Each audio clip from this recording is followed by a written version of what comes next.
Қызылорда облысында көшелер мен ауылдар әкімдердің әкесінің есімдерімен аталуда. Ақпарат Экспресс-ка сайтында шықты. Ішінде танымал әкімдер Бердібек Сапарбаев пен Қырымбек Көшербаевтың әкелерінің атымен аталғанда көше мен ауыл бар.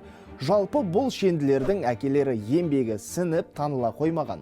Мысалы, Бердібек Сапарбаевтың әкесі Мәшбек Нәлібаев өз ауылында қарапайым азамат болған.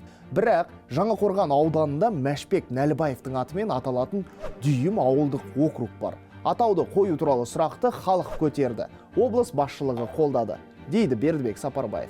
Бұндай кейстер көп. Жалағаш ауданында Мөрәлі Шәменұлы атында ауыл бар. Балалары Балжан Шәменова облыс әкімінің орынбасары болса, немересі Асылбек Шәменов Жалағаш ауданының әкімі. Қырымбек Көшербаевтың әкесі Елеу Көшербаевтың атында көше бар. Негізі айта берсен жетеді. Облыс әкімдігіндегілер барлығы заңға сай. Халық атау беру бойынша